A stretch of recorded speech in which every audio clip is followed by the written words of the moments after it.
Marcus Aurelius is alone at night, at the private edge of power. Picture the lamp low, a wax tablet near his hand. Beyond the wall, the empire keeps moving. Messengers wait, soldiers march. Orders carry his name across lives he will never see. And still, in the pages we now call the Meditations, Marcus writes like a man trying to remember how little of this is finally his. He can command a legion. He cannot command the body not to weaken. He can sign an order. He cannot make fortune obey the seal. He can punish an enemy, shape the law, and carry the title of emperor. But he cannot decide what another mind will think of him. He cannot cancel death. He cannot stop fear from arriving when bad news enters the room. So the Stoic question becomes smaller and more honest. What can you control? Not outcomes, not other people, not illness, reputation, loss, or time.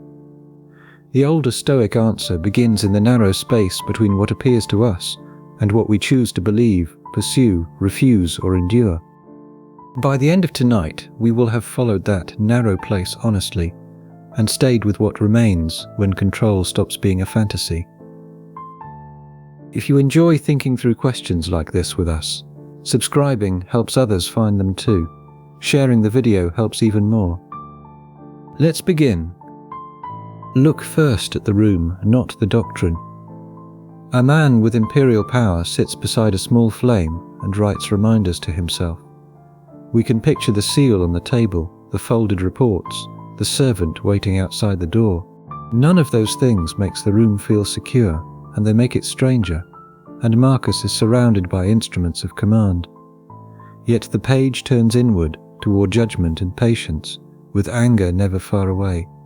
It turns toward death and the unstable opinion of other people too. But Marcus does not matter here because he held authority in the ordinary heroic sense.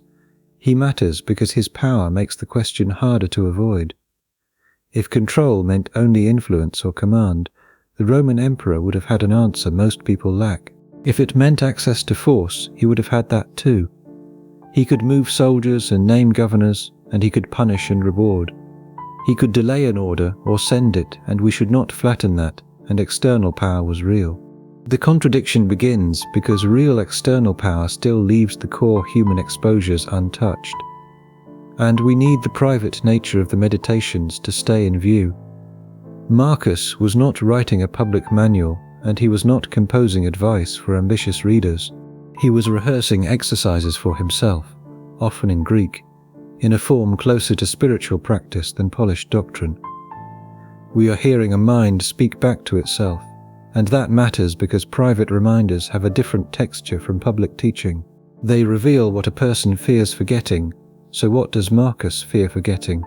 And again he reminds himself that reputation is unstable.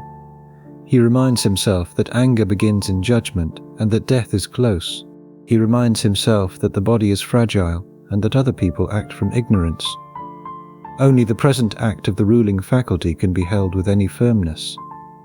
The phrases vary across the books, but the pressure stays familiar, and do not mistake what surrounds you for what belongs to you.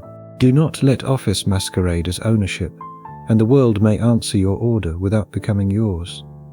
Now we should be precise about the word power, and Marcus had political and military power. He had legal and symbolic power too, and those are not illusions. A signed order could change a province, and a delayed decision could cost lives. We do the philosophy no favor by pretending external power is nothing, and Stoicism is more interesting than that. The emperor's power matters precisely because it reaches so far and still stops. We can see the boundary only because the reach is so large. But reach is not possession, and we may influence a person without possessing that person's judgment. We may care for a body without commanding its future. A reputation can be built with care and still live in rooms we do not enter. A disciplined decision can still lose the outcome to weather, timing, or accident. Disease or another will may take it from us too, and Marcus sits at the table inside that difference. He can act, and he cannot guarantee what action will become. And here the modern appetite for Stoicism often changes the subject. It wants Marcus to be proof that a person can become internally untouchable. It wants the emperor's nightly writing to become a method for calm, focus, or resilience. Efficiency is often smuggled in as well, and we can understand the desire, and uncertainty is exhausting. The fantasy of a protected inner room is attractive, but Marcus does not give us a padded room. He gives us a sharper question about what the self can honestly claim when the world remains exposed. Think about the ordinary scenes his life would have contained, and a report from the frontier arrives. Then a court case demands a decision, or a trusted advisor disappoints him. A tired body refuses the day's schedule, and a rumor spreads, and a death notice reaches the palace. None of these scenes requires theatrical drama, and they are enough. In each one, something appears before the mind and asks to be interpreted. The work begins before any slogan can help, and we also have to resist turning biography into decoration. Plague and war matter because they press on the question, so do imperial duty and mortality. They are not there to make the script feel epic. Marcus's world gives the control problem a physical shape. Bodies die and armies fail, and cities panic and children are lost, and officers betray confidence. The philosopher-emperor is not above those facts, and if anything he meets them with fewer excuses than most of us could use. But the fact that Marcus writes reminders does not mean he always lived them. We should allow that, and the meditations are not a record of perfect serenity. They are evidence of repetition and struggle, and they are evidence of return, and a person repeats what has not become effortless. A person writes the same kind of reminder because the old illusion keeps coming back. That makes Marcus more useful, not less, and we do not need him as an icon of flawless calm. We need him as a human contradiction, so the lamp on the table becomes a useful image for the whole problem. Around it are objects of authority, and within its circle is a page. Beyond it is an empire that cannot be made morally safe by force. We can feel the difference between what Marcus can sign and what he can finally answer for. The seal moves outward into the empire, while judgment turns inward toward the place where Assent begins. Between those movements lies the question we are following. Now the first answer begins to narrow. Marcus is the right human contradiction because he proves that external power does not solve the problem of control. He does not prove that power is meaningless. He proves that power is not enough. Even the person who can command more than almost anyone alive must still meet fear, pain, and death at the level of judgment. Resentment and praise arrive there too, and no office removes that work. And we should keep one thing open as we leave the room. Marcus dramatizes the boundary, but he does not give it its cleanest grammar. For that we need Epictetus, the former slave and teacher, whose language about what is up to us becomes almost painfully exact. The emperor shows us why the question matters, even when external authority looks almost complete. The teacher shows us how narrow the answer becomes. Now one more detail belongs in the room before we leave Marcus. The meditations are full of commands addressed to the self, but those commands are not evidence that the self is easy to govern. They are evidence that the work must be repeated, and we do not tell ourselves what is obvious every night. We tell ourselves what pressure keeps making us forget. But repetition is not weakness in this context. It is the form practice takes when a doctrine has to be lived under changing conditions. A sentence that sounds settled on the page may have been written after anger, fatigue, or shame had already begun to move. Fear may have been moving as well. We should hear the book as a series of returns. Marcus returns to the same boundary because the world keeps making other boundaries seem plausible. And that is why the emperor remains a better opening than a definition. A definition can tell us what Stoics believed, and the table shows us why belief was needed. If the man with the seal still has to ask what is his, then the answer will not be a comforting enlargement of control. It will be a narrowing that even power cannot escape. So before Epictetus sharpens the line, we should keep Marcus's contradiction intact, and he is not proof that philosophy removes burden. He is proof that burden can continue even when philosophy has begun. The light on the wax tablet is not the light of triumph. It is the light of a person trying to keep judgment from being swallowed by office and fear, with praise pressing from the other side. Time presses on that effort too, but there is another reason Marcus should not be turned into a mascot for control. The man at the table is not standing outside the world, dispensing clean maxims. He is implicated in the world he is trying to judge, and his decisions harm and help, and his fatigue affects others. His anger, if he assents to it, can travel through an administrative machine. That makes his private philosophy morally serious, and a ruler's judgment is never merely private. And we should hear the humility inside the scene, and not sentimental humility, and philosophical humility. The emperor can name what is useful, preferred, and necessary. He can also name what is urgent, but he cannot make those things the good. He can act with care without guaranteeing the meaning of the result.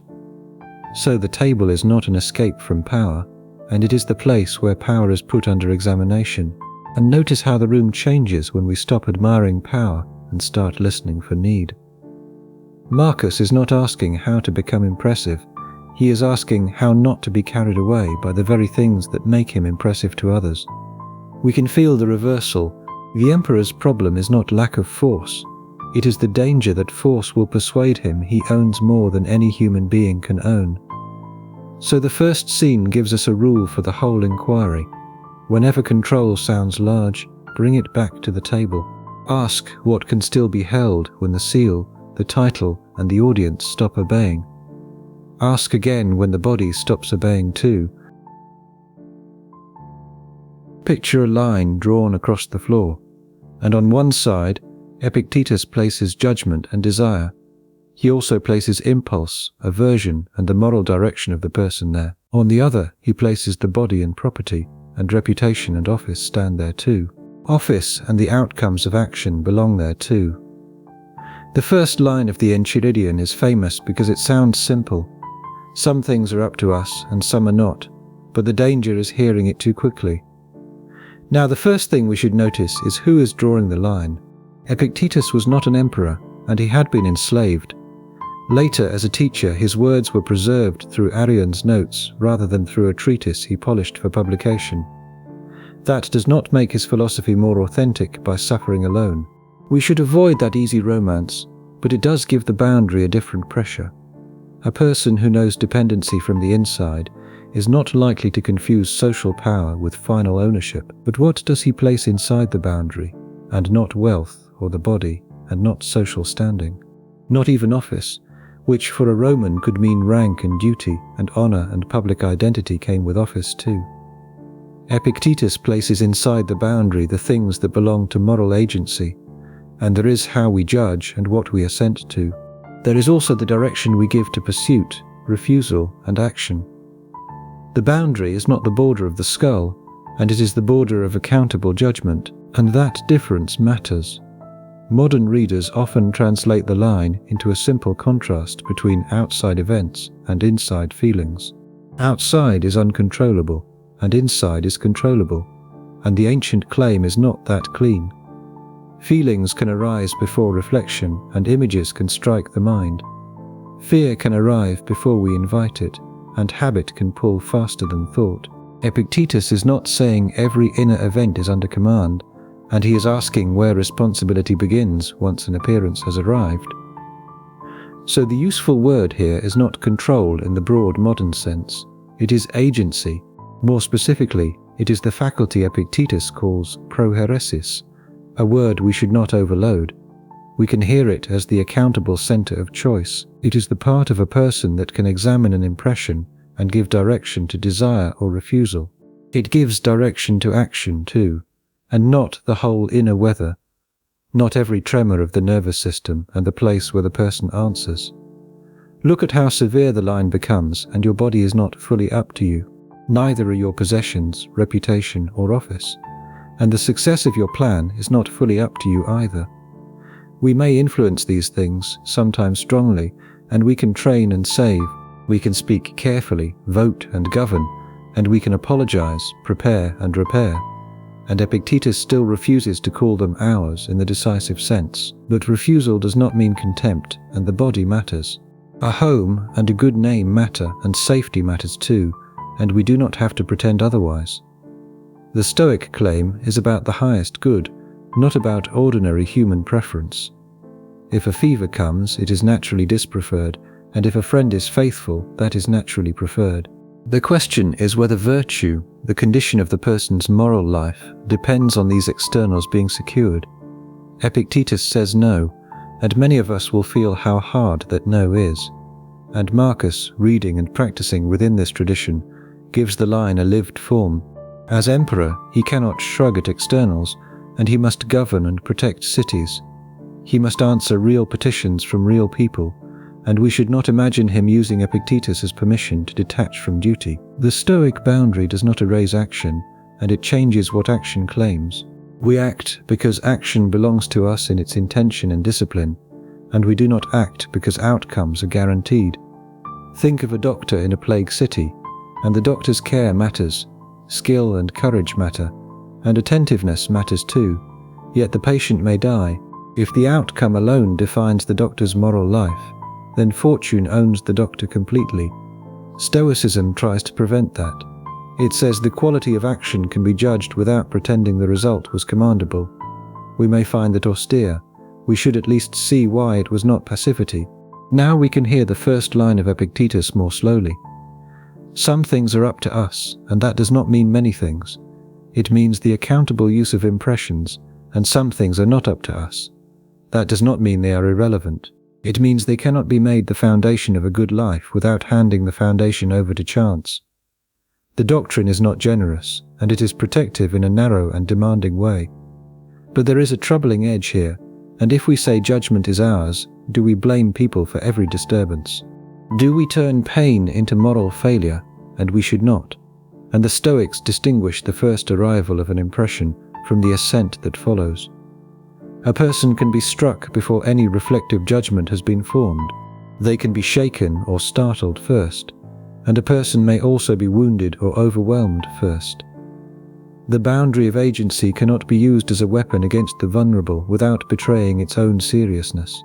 And that is where Epictetus's line becomes stranger than the slogan, and it does not say, control everything inside you. It says, look for the point at which the mind agrees or refuses. Look also at what it reaches toward, and look also for the point where it flees or declares something unbearable. The point may be small, and it may be trained slowly, and it may be obscured by habit, but for the Stoic, that is where the person has not been surrendered entirely to fortune. So we leave Epictetus with a narrower answer than we may have wanted. What is up to us is not life, not body, and not reputation. It is not the obedient future, and it is the moral use we make of what appears. Marcus gives that answer a human face because he stands amid all the externals most people chase.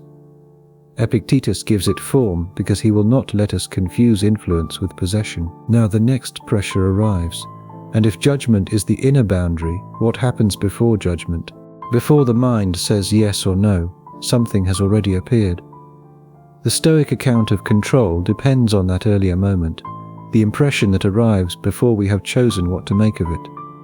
Now the word ours deserves pressure. In ordinary speech, we call many things ours because we are attached to them. My job, and my health, and my family, and my future, and my good name. Epictetus is not interested in ordinary attachment as proof of ownership, and he asks a stricter question: can this be kept by the moral will alone? If not, it must be placed outside the boundary, even if we love it. But that stricter question does not make human life cold. It makes human life exposed, and we may love someone without controlling whether they remain. We may pursue health without controlling whether treatment works.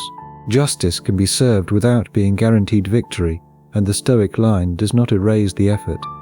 It prevents the effort from pretending to be sovereignty, and this is where influence can confuse us most. We influence bodies through care and reputation through conduct, and outcomes can be shaped by skill, but not possessed by it. Because influence is real, we start calling it control. Then the world refuses to complete the bargain, and we feel betrayed. Epictetus wants to stop that betrayal before it forms, and he wants us to act without falsifying what action can own. So the first line of the Enchiridion is not a slogan for calm, it is a discipline of classification, and place each thing where it belongs. Do not put reputation in the place of virtue, and do not put the body or office in the place of character. We may still choose among externals, and we may still prefer some, but we stop worshipping them as if they could make the soul good. But this line also makes Epictetus harder than Marcus in one respect. Marcus lets us feel the contradiction, and Epictetus removes our escape routes. Whenever we point outward and say, "That thing controls my moral life," he asks whether we have given an external the authority to define the good. We may answer that the external is painful, unfair, or frightening. He would not necessarily deny it. He would ask whether painful, unfair, or frightening is the same as evil in the final sense, and that question can irritate us because it refuses the comfort of total innocence. We are not guilty of fortune, and we are not authors of every wound. But neither are we mere containers into which the world pours meaning, and somewhere in the act of interpretation, Epictetus thinks the person appears. That appearance of the person is what he is trying to protect. And we should not miss the mercy hidden in this severity. If externals are not the good, then bad fortune is not final proof against a person. Poverty does not settle the worth of the poor, and illness does not settle the worth of the sick. Public defeat does not settle the worth of the defeated. Epictetus removes many things from possession, but he also removes from them the power to make the soul worthless. So Epictetus does not make agency grand, he makes it answerable. The line across the floor is narrow because the soul is not saved by owning more territory, but by not misnaming territory that was never its own. So far, the answer has narrowed. Marcus shows us that power is not possession, and Epictetus gives that boundary a stricter grammar. What is ours is not the event, but the accountable use of what appears. But one thing remains open, and what happens before accountability begins. Before the mind says yes or no, the world has already arrived. Picture a sealed letter placed in your hand, and you have not opened it yet. You do not know what it says, and still something has happened. The seal, the messenger, and the silence around them begin to shape the mind. Before knowledge there is appearance, and before judgment there is a first presentation of the world. Now the Stoics call this an impression, and the Greek term can wait, and we already know the experience. A person enters the room, and your body prepares for conflict. A name appears on a message, and your stomach changes, and someone laughs nearby, and it seems to be about you. A pain moves through the body, and the future suddenly looks smaller. None of this is yet a settled doctrine inside the mind, and it is the world arriving as meaningful, but the arrival is not neutral, and impressions come clothed in a suggestion. This is bad, and this is shameful or dangerous, and perhaps this is desirable, or perhaps it cannot be endured. The mind does not first receive bare facts and then calmly add meaning later. Often the meaning seems to arrive with the fact, and that is why the Stoic discipline is difficult. We are not examining clean objects on a table. We are examining appearances that already want our agreement. And Marcus returns to this problem in his own way when he tells himself to strip impressions down. He tries to look at what is there before the added story hardens. A purple robe is dyed wool, and fine wine is fermented grape juice. Fame becomes noise passing through other mouths, and the point is not to be clever or cynical. The point is to interrupt the glamour that makes an external seem like a final good. So take the insult and someone says a word. The sound is real, and the speaker's intention may be real. The social consequence may be real, and Stoicism does not need to deny any of that. But the impression often says more. Your worth has been lowered, anger is required, and retaliation will restore you. It may also say that silence would be defeat. We can feel the argument before we can state it, and the impression carries a small courtroom inside it. Look at how quickly we assent in ordinary life. We do not usually pause and say, "An appearance has arrived, and I must now evaluate its claim." We find ourselves inside the verdict, and the insult has become injury, and delay has become disrespect. Pain becomes disaster, and praise becomes proof, and Epictetus wants to slow that movement. Marcus practices the same slowing, not as technique for performance, but as a guard against false judgment. But slowing does not mean the first movement was chosen. Here we need care, and a person can be startled before reflection. A grieving body can tremble before doctrine, and fear can arrive as a physiological event. The Stoic account becomes cruel if we erase that. Margaret Graver's work on Stoic emotion helps us here because it shows a more careful psychology than the caricature. The Stoics are interested in judgments inside passions, not in denying that human beings are affected. And we can see why impressions matter for the control question.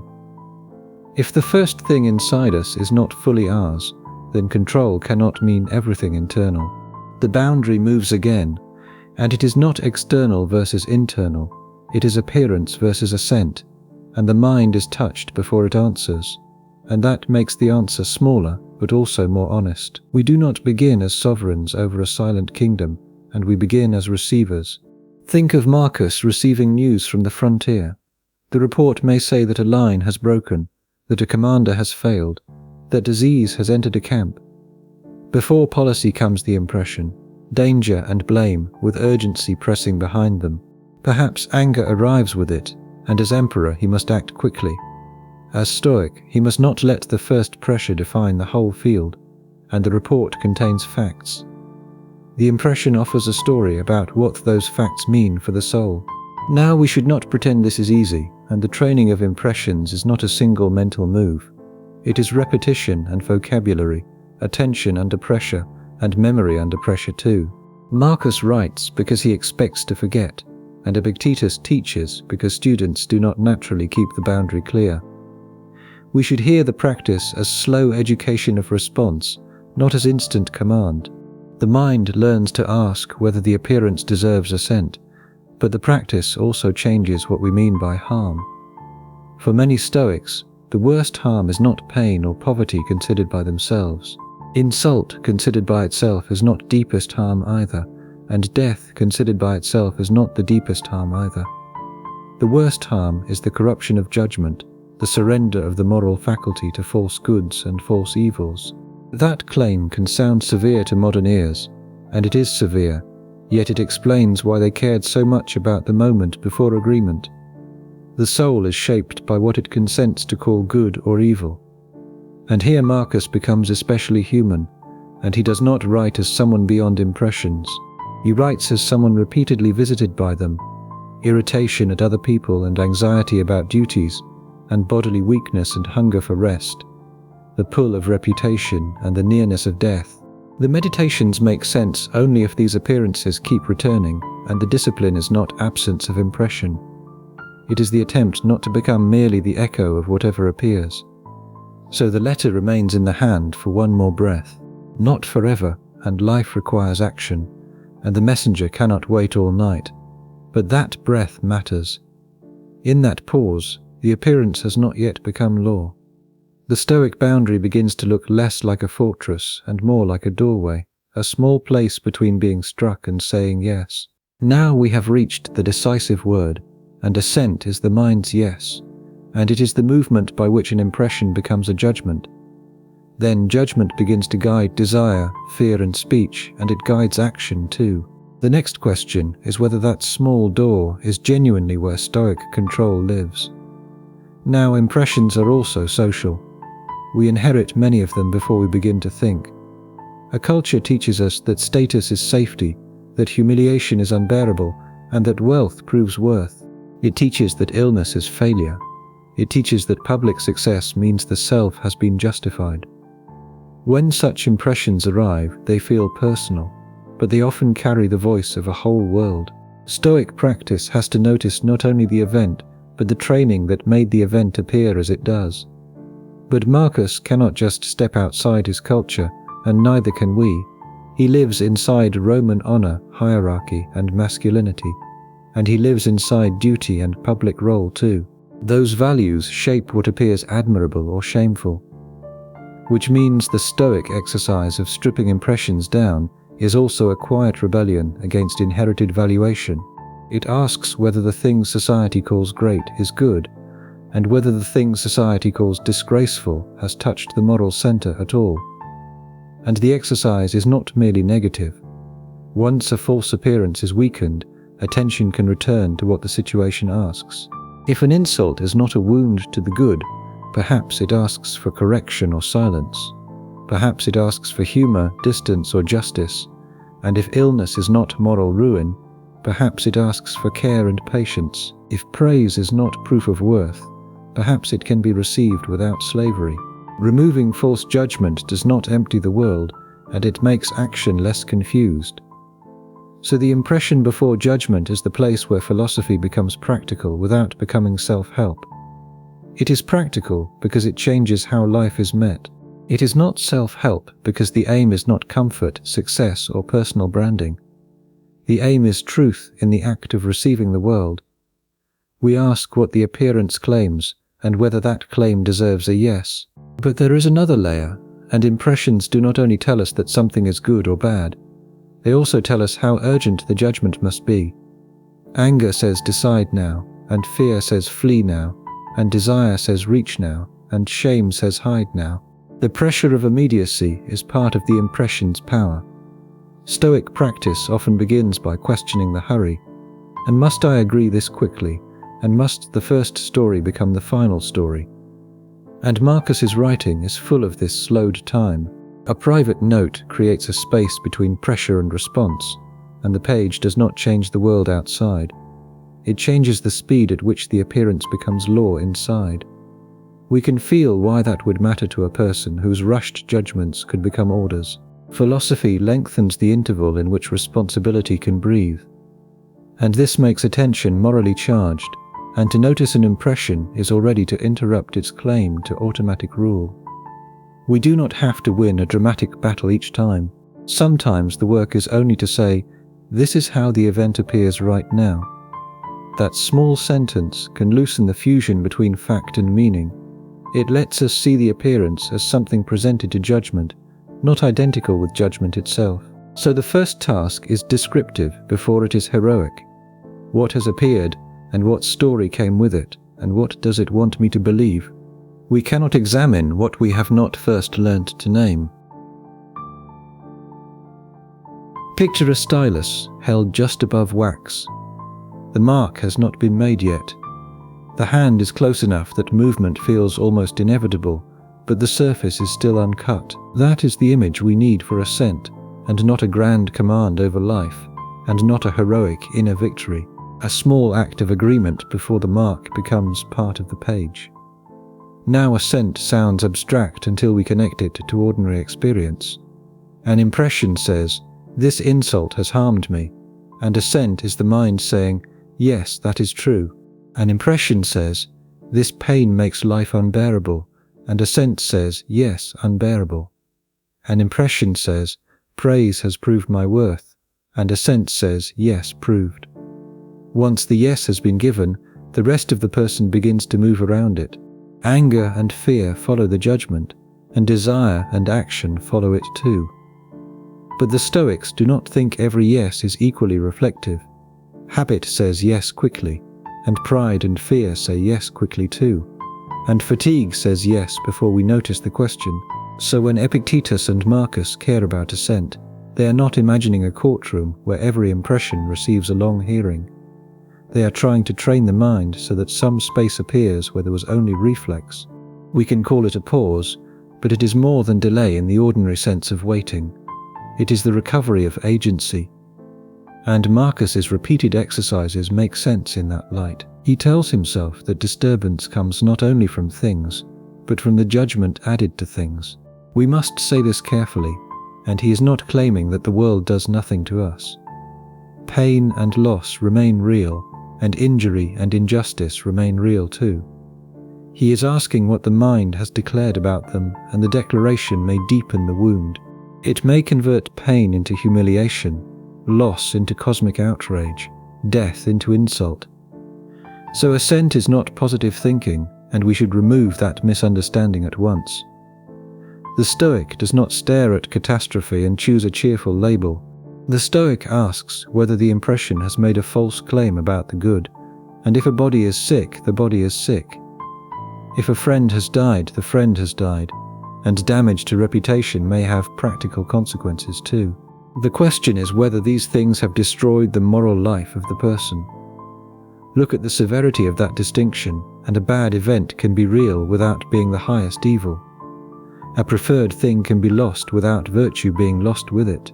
A painful feeling can arise without becoming the final authority on what matters, and assent is where these distinctions either hold or collapse. If they collapse, the soul begins to live under the rule of externals.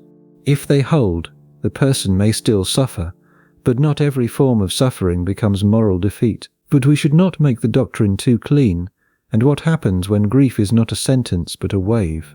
What if trauma returns before any Stoic distinction can be applied, and some habits were shaped by childhood or violence long before philosophy arrived? Poverty and illness can shape them too, and these questions matter.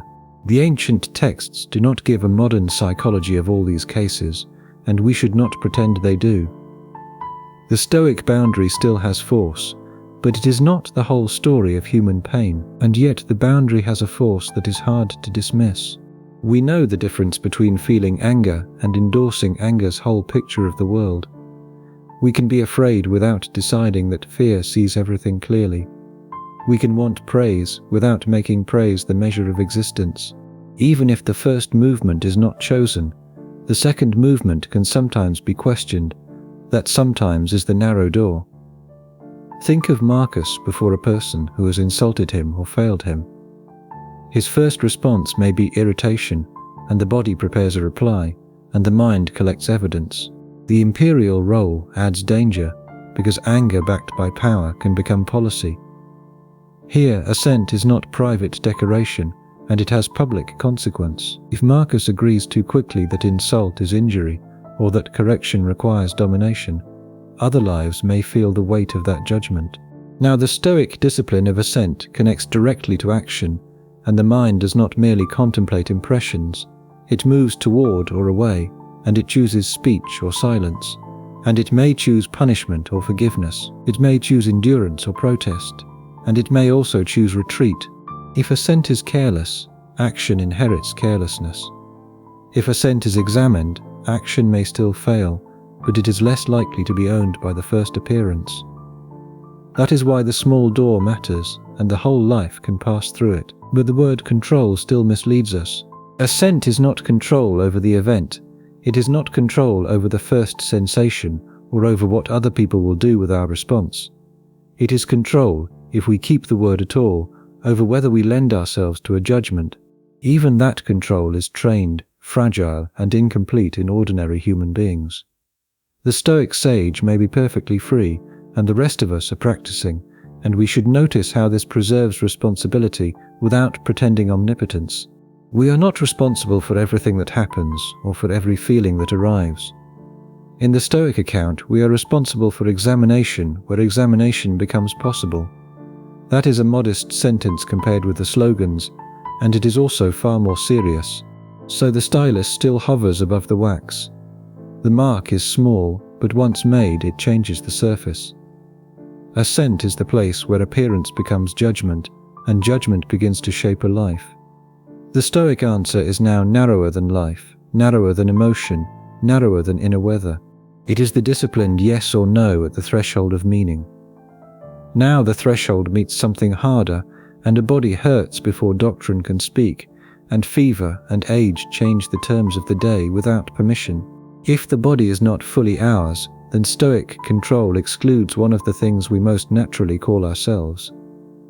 Now a single careless yes can reorganize a whole day, and if we assent to the thought that a delay is disrespect, irritation becomes reasonable.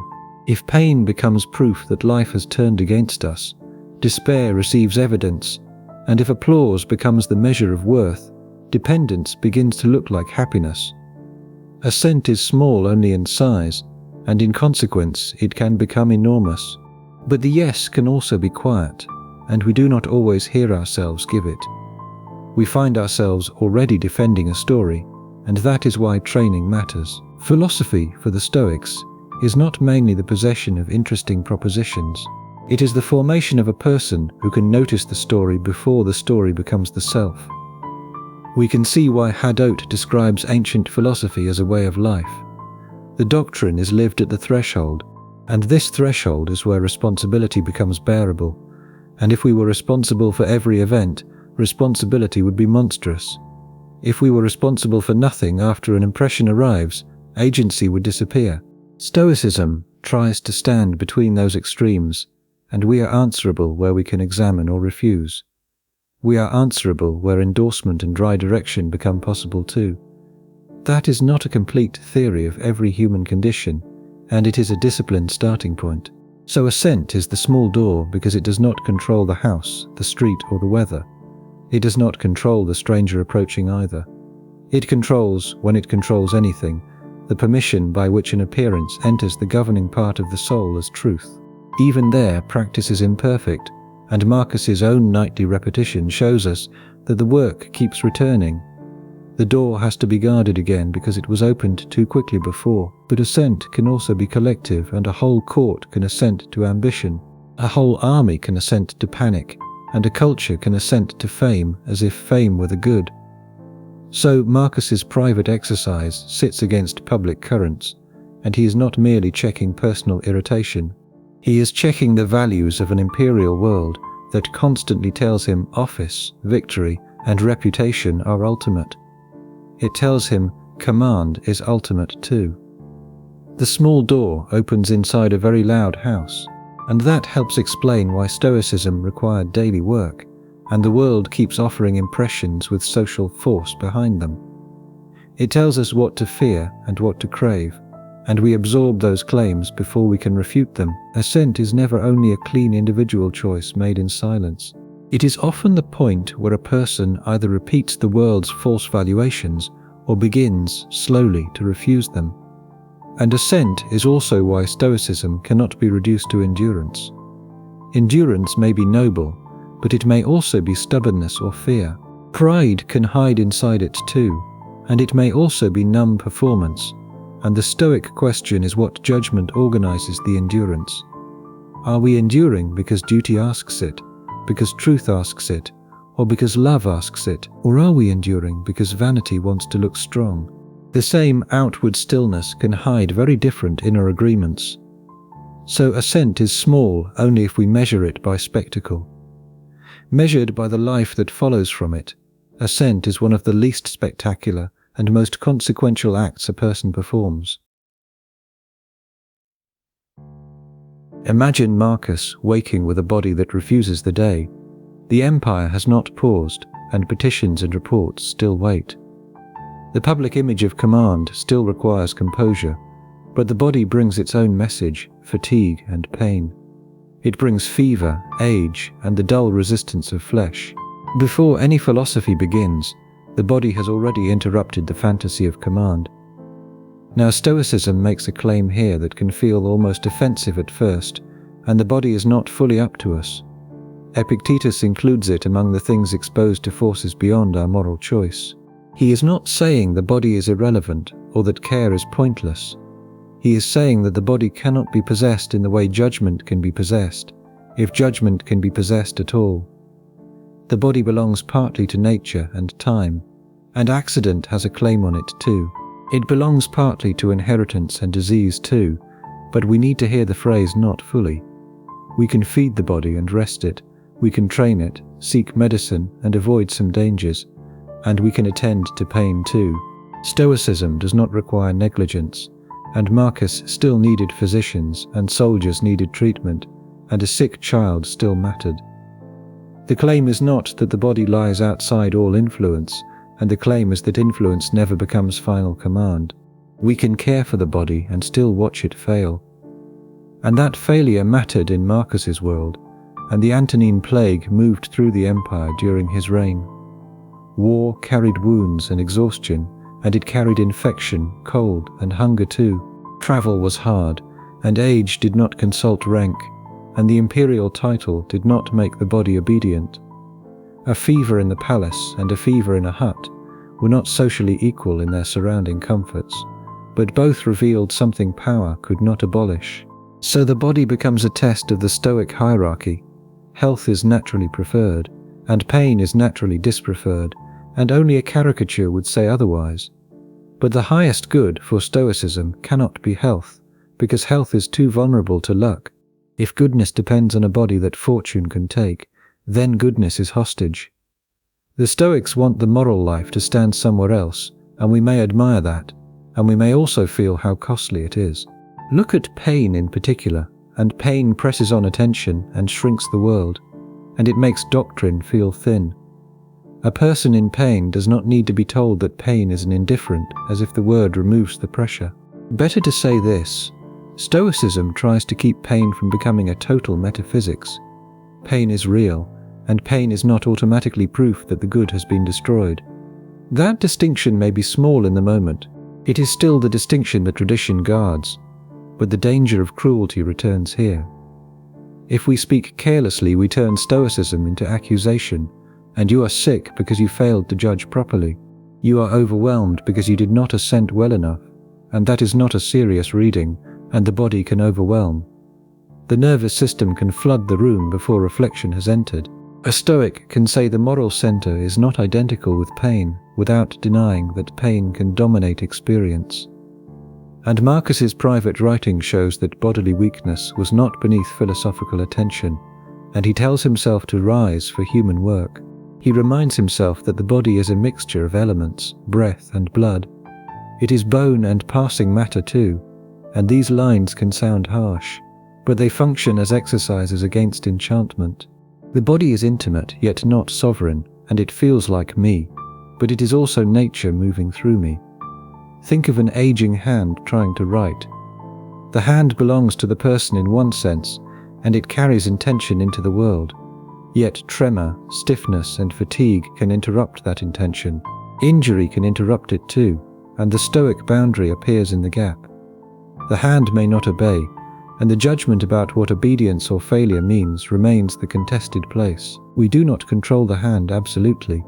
We may still answer for how we meet its refusal. Now, this does not solve every modern objection. Many of us will hesitate before a philosophy that places the body outside the highest good. We may think embodiment is not an external shell around a moral faculty, but part of who we are. That objection deserves respect. We do not need to force a verdict. We can say the Stoic answer is severe because it protects moral agency by refusing to root it in bodily condition. But the severity has a kind of honesty, and the body is loved and feared, and it is cared for and lived through. It is also not finally commandable, and we can feel both truths at once. The market version of Stoicism often wants the body as a project, stronger and calmer, and optimized and disciplined, and Marcus and Epictetus give us something colder and more demanding. The body is a preferred indifferent, not a kingdom, and once the body has been moved outside full ownership, reputation becomes even more fragile. A body at least travels with us. Reputation lives in other minds. It changes in conversations we never hear and survives, if it survives at all, as a story told by strangers. Marcus knew that kind of exposure too. Now, the body also reveals why Stoic language can sound alien to us. We often experience the body not as an external, but as the most intimate form of selfhood. Hunger changes thought, and sleep changes patience, and pain changes attention. Hormones and injury can alter the texture of a whole world, and age and illness can alter it too. To call the body not fully ours may feel like cutting the self in half. But the Stoic cut is not meant to deny intimacy. It is meant to deny final authority, and the body is close, but closeness is not ownership. A storm can be close, and a wound can be close, and a loved person can be close. The Stoics ask whether closeness gives something the right to define the good. Their answer is no, and that no is one reason the tradition remains both bracing and difficult. And we should add that bodily discipline in Stoicism is not the same as modern discipline aesthetics.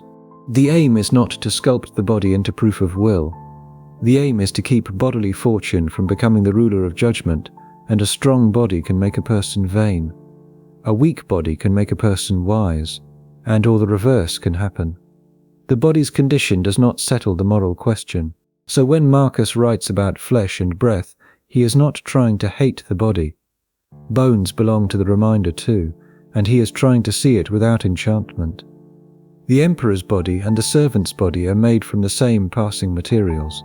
Rank does not change mortality. Once we hear that, the body becomes not an enemy, but a teacher of limits. But the body is not only a limit, and it is also the place where philosophy is tested for cruelty. Any doctrine can sound wise when the body is comfortable. Pain reveals whether the doctrine can speak without contempt, and Stoicism's best version does not say stop hurting. It says, do not let hurt dictate the whole meaning of the good. That sentence is still hard, and at least it does not deny the hurt. And we should remember that care for the body belongs to role and reason. A Stoic can seek treatment, rest and food, and a Stoic can seek shelter and protection too. The refusal is not care, and the refusal is idolatry. We care for what nature gives us to care for, while knowing that care is not ownership. This may be one of the hardest balances in the tradition, tenderness without metaphysical surrender. And the body teaches scale, and a headache can make philosophy feel far away. A sleepless night can turn patience into a memory. A chronic condition can narrow the available day, and Stoicism does not become serious by ignoring this. It becomes serious only if it can speak from within such limitation. The question is not whether the body matters, and this is where it gets harder. The question is whether bodily condition has the final word about moral worth. So the body remains close enough to humble every abstraction. Any account of control that cannot survive fatigue, fever, and aging has not yet earned the right to advise a human being. It has to survive pain too.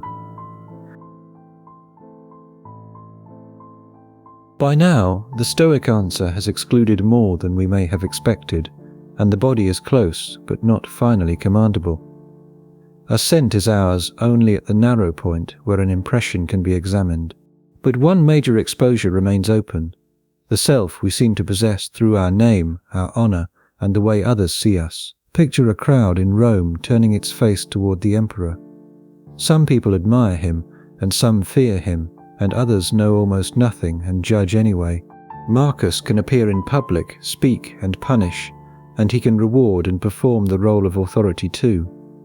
But he cannot enter those minds and arrange their verdicts. Reputation looks close because it has our name on it, and in truth it lives elsewhere. Now Marcus returns often to fame as something thin, passing, and dependent on people who will themselves vanish. This can sound like contempt for public opinion, but the situation is more delicate. As emperor, he cannot ignore public consequence, and trust matters, and legitimacy and order matter too. A ruler who treats every reputation as nothing may become dangerous. The Stoic point is not that public regard has no use, and it is that public regard cannot be the highest good. But reputation is especially deceptive because it feels like a possession, and my name, and my standing, and my legacy. The grammar tells us it is ours, and the reality resists that grammar. A name moves through mouths we cannot control, and honor depends on customs we did not invent. Legacy depends on memory and record, and it depends on survival too. It depends on politics and later interpretation too, and we can influence the story, and we cannot own the story. And other minds create the same problem at smaller scale, and a friend misunderstands us, and a rival invents a motive. A child forms an opinion no parent can fully govern. A partner hears a sentence differently than we intended, and we may explain and apologize. We may clarify and repair too, and those actions matter. Still, the other mind remains other. Stoicism begins to look less like isolation and more like respect for the fact that persons are not objects of command. So reputation belongs among the externals for a reason, and it is not located in the accountable center of judgment. It is distributed across memory and gossip, and interpretation and time carry it further. The emperor can compel outward behavior for a while. He cannot compel inward esteem, and a citizen may bow and still despise, and a historian may praise and still misunderstand. A crowd may cheer because it has not yet heard the rumor that will reverse its mood tomorrow. Look at the temptation this creates. If reputation is unstable, we may try harder to control it. We polish speech, and we curate appearances, and we rehearse explanations for rooms where we are absent. The more reputation slips away, the more we may feel driven to seize it. Marcus's reminders cut against that impulse, and they do not say, "Make no effort to be honourable." They say, "Do not hand your peace to the opinions of people whose judgments are not yours to govern." But again, we have to avoid flattening, and social reputation is not morally trivial in every human context. A falsely ruined name can cost work, safety, and friendship. It can cost legal standing and the ability to act too, and Stoic classification does not erase those consequences. It asks whether the moral worth of the person has been transferred into the crowd's keeping. That is a different question, and a much harder one, and Marcus's own position sharpens it. He needed to be seen as legitimate, disciplined, and just. His public role depended on recognition, yet his private writing repeatedly pushes fame into smallness. The contrast is not hypocrisy, and it is the tension of role and philosophy. We can need a thing practically while refusing to worship it, and we can prefer honour without making honour the good. Think of the laurel wreath on a table after the ceremony ends. It is a sign of public recognition, and it may be beautiful and deserved. It may also dry, crack, and become an object someone moves aside to make room for supper. The Stoic mind wants to see the wreath without enchantment, not worthless, and not ultimate, and a preferred thing, exposed to time. Now other people's actions bring another layer, and someone insults or delays us. Someone praises us, forgets us, or misunderstands us. We may be responsible for our own response, but not for the other person's moral faculty. Marcus often tells himself that people act from ignorance, from mistaken judgments about good and evil. That does not excuse every harm. It does move the event out of the fantasy that everyone else should function as an extension of our will. But if other minds are outside us, the Stoic still has to act among them. We do not live as sealed moral atoms, and we teach, argue, and forgive. We set boundaries, punish when justice requires it, and ask for better, and the point is not passivity before other people. The point is accuracy, and we may direct our action toward them, and we may not possess the inner result. That is a hard truth for anyone who has wanted to be understood, and so reputation reveals why control becomes smaller than influence. We can live honorably and be misread, and we can speak carefully and be distorted. Even an emperor can still be judged by strangers who never saw the private work. Marcus knew the burden of being seen and the futility of owning the gaze. The next question is what remains of action once we accept that many of the things we act for are not finally ours. Now reputation adds one more temptation, the wish to live inside a completed interpretation of ourselves. We want the people around us to understand the motive and the wound. We want them to understand the private context too, and to let the visible story match the inward one. That desire is not vanity in every case, and sometimes it is a desire for justice. Sometimes it is the wish not to be alone inside misunderstanding. But no public story can hold the whole inward life. Even those who love us simplify us, and those who dislike us simplify us faster. Historians simplify the dead because every life exceeds the available record. Marcus himself became a figure through later selection, emperor, philosopher, and Stoic, and he became symbol and quotation source too. The living man was more complicated than any of those names, and reputation always reduces. And because reputation reduces, a person can spend a life trying to repair reductions. We explain again, and we defend again, and we imagine the absent conversation again. The Stoic discipline does not say never correct a falsehood, and it says notice when correction has become servitude. At some point the other mind will remain other, and the moral question returns to the judgment we hold inside our own. So reputation teaches us the difference between being answerable and being in control. We are answerable for whether we act honestly and make amends, and we are answerable for careful speech and the pursuit of justice too. We are not in control of whether the world receives that action as we hoped. Marcus's public life makes this distinction large because praise and blame arrive with imperial force. Our ordinary lives make it intimate. Reputation has a further danger for a ruler. It can become a mirror that replaces conscience, and if the crowd approves, the action feels justified. If the crowd condemns, the action feels ruined, and Marcus has to resist both movements. Praise can corrupt judgment as easily as blame. A person who needs approval to know the good has already placed the good outside the self. And we know this on a smaller scale, and a compliment can lift the whole day. A criticism can colonize the mind for hours. We may call this normal, and it is, and Stoicism asks whether normality is always truthful. The fact that other minds affect us does not mean they should govern us, and the work is not to become indifferent to people. The work is to stop making their passing verdicts the measure of the soul.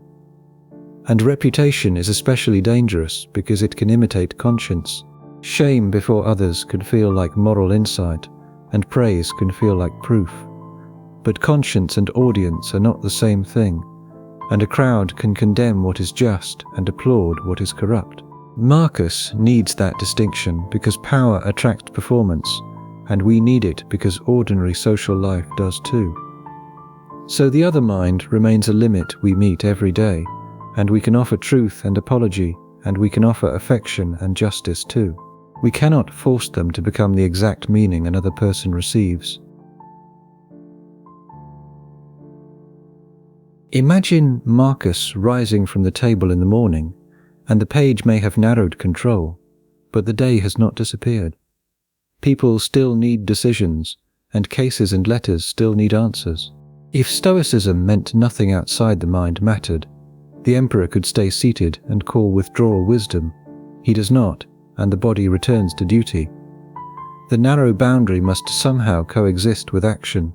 Now this is where the word indifferent causes trouble, and in ordinary speech, indifferent means uncaring and cold, unmoved, detached from concern. In Stoic ethics, the word does a different job. Health and status are indifferent in relation to virtue, not meaningless in every sense.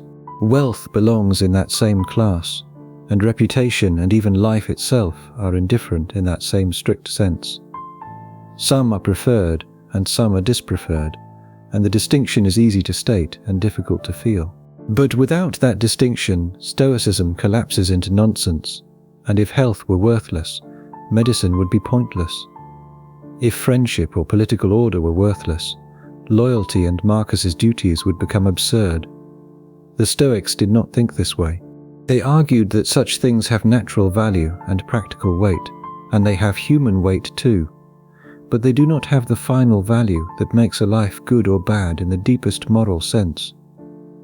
And we can hear the difference in a simple case. A person can prefer health and still act nobly while sick. A person can prefer good reputation and still tell the truth when truth costs reputation. Safety may be preferred too, without becoming the highest good. The preferred thing matters, and it does not rule, and that is the hierarchy Stoicism is trying to preserve. So indifference without apathy means caring in the right order. We may love and work, and we may govern, mourn and protect, and we may build what remains exposed, but we do not let externals become the court of final appeal. For Marcus, that order matters because his public role is real. He must care about the empire, but not as if the empire were his soul. He must care about justice, but not as if every consequence of just action were commandable. Look at how this changes action. If outcomes are the highest good, then failure corrupts the action retroactively. If virtue is the highest good, the action can remain rightly directed even when the outcome is lost. That does not make failure pleasant, and it changes what failure proves. The doctor who treats carefully and loses a patient has not necessarily failed morally. The ruler who acts justly and faces disorder has not necessarily been refuted by fortune, but the doctrine also carries a cost. Many of us want the things we love to be more than preferred. We want the people we love, the body we live through, and the work we build to belong inside the deepest good. We want the world we hope for to belong there too, and Stoicism refuses. It can sound like it protects the self by thinning the world, and we should not rush past that discomfort. A serious account must admit that the Stoic hierarchy may feel too austere. And yet the alternative has its own danger. If every loved external becomes part of the highest good, then the highest good becomes permanently vulnerable to loss. Every illness, betrayal, or accident can destroy the moral center. Death can destroy it too, and Stoicism asks whether that gives fortune too much authority. It is not trying to make us inhuman, it is trying to prevent the good from being placed where chance can seize it completely. Think of a hand returning a seal to the table after signing an order. The act is done with intention, attention, and duty, and what happens next will pass through other hands, other weather, and other motives. It may pass through other accidents too, and Stoicism does not tell Marcus to stop signing. It tells him not to pretend the seal owns the future. Action belongs to the present exercise of reason, and the completed outcome belongs to a wider world. Now role ethics becomes important, and Marcus is not merely an isolated chooser. He is emperor and citizen, father and friend, a human being among humans. Stoicism does not erase those roles, and it asks him to perform them according to nature and reason. The action appropriate to a role can be ours even when the success of that action is not. We can hear how different this is from both apathy and control fantasy. But if we care without ownership, emotion becomes complicated. Grief, anger, and fear do not vanish just because we have sorted values into categories. Affection and longing do not vanish either. The Stoics are often accused of wanting numbness.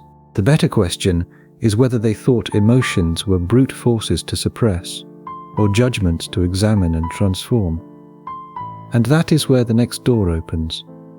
Indifference without apathy requires a psychology of feeling.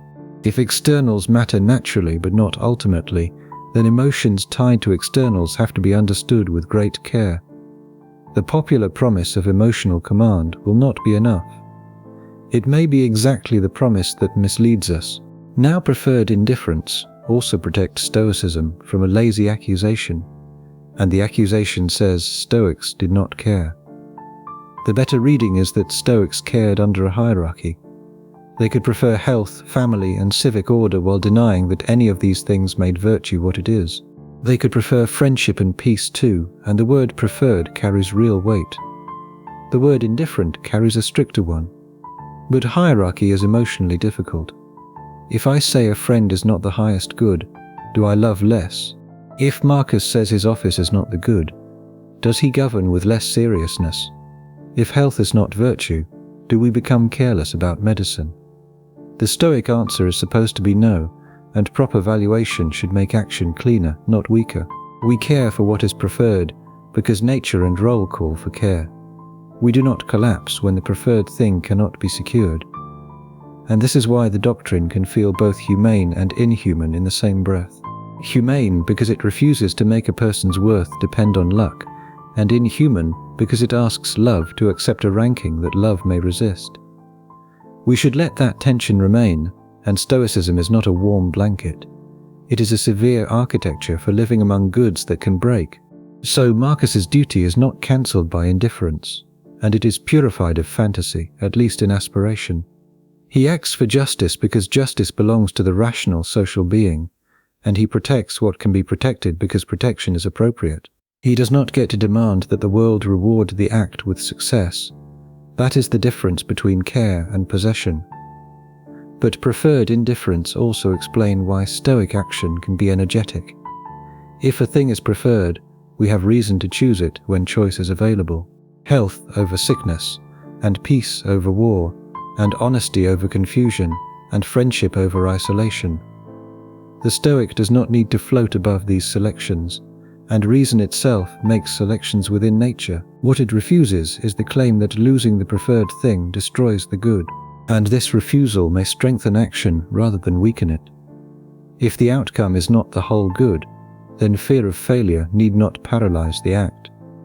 If reputation is not the whole good, truth can be spoken when truth is costly. If safety is not the whole good, courage can appear without pretending danger is unreal. Indifference, properly understood, is not the death of care. It is care released from worship, and care without possession may be one of the most difficult Stoic ideas to inhabit. We want love to guarantee preservation. We want effort to guarantee result. Duty asks for a world that receives duty correctly, but the world does not promise that. Stoicism says no to each guarantee without saying no to love, effort, or duty.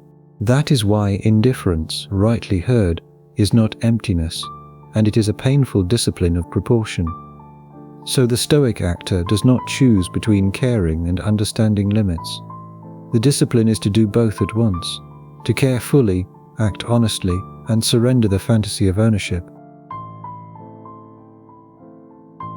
Picture Marcus at the beginning of a difficult day, reminding himself that he will meet meddling and ungrateful people. Violent people may arrive too, and he expects treacherous and envious people too, and he expects unsocial people. The line is famous because it sounds like armor, but read carefully, and it is not a command to feel nothing, and it is preparation for judgment. He is trying to meet other people without granting the first irritation the whole authority of truth. Now the market phrase about commanding emotion is too blunt for this, and it suggests that anger and fear are switches inside the mind. Grief and desire become switches too, and turn them down or turn them off. Replace them with calm, and Stoic psychology is not so simple, and the Stoics analyze passions as bound up with judgments about good and evil. Harm belongs inside that analysis too, and they are bound up with judgments about threat and value too. The work is not suppression in the crude sense. It is transformation at the level of what the emotion takes to be true. But we should not soften the ancient view too much, and the Stoics did think many passions involve false judgments. Anger may judge that revenge is appropriate and that injury has touched the good, and fear may judge that a future external is an evil that can destroy us. Excessive desire may judge that a preferred thing is necessary for a good life. The critique is strong, and it is not modern validation language in Roman clothing. And grief is the hardest case, and if someone we love dies, Stoicism cannot honestly say the loss is nothing, nor should we, and the dead person mattered, and the bond mattered, and the world is changed. But the Stoic asks what judgment grief contains when it becomes despair, rage against fate, or the claim that life itself has been made impossible. We may not accept the full Stoic answer. We should at least see that the question is about meaning, not about pretending no one was loved. So emotion control, if we keep the phrase at all, must mean something narrower. We do not command every feeling into silence, and we learn to examine the judgments that make some feelings tyrannical. We ask whether anger's demand is just, and we ask whether fear has confused danger with moral ruin. Desire may also have made a preferred thing into a god, and the emotion is not merely an inner storm. It is a storm with a theory of the world inside it. Look at anger in Marcus's position, and an ordinary person's anger can wound a household. An emperor's anger can wound a province, and that changes the stakes of Assent.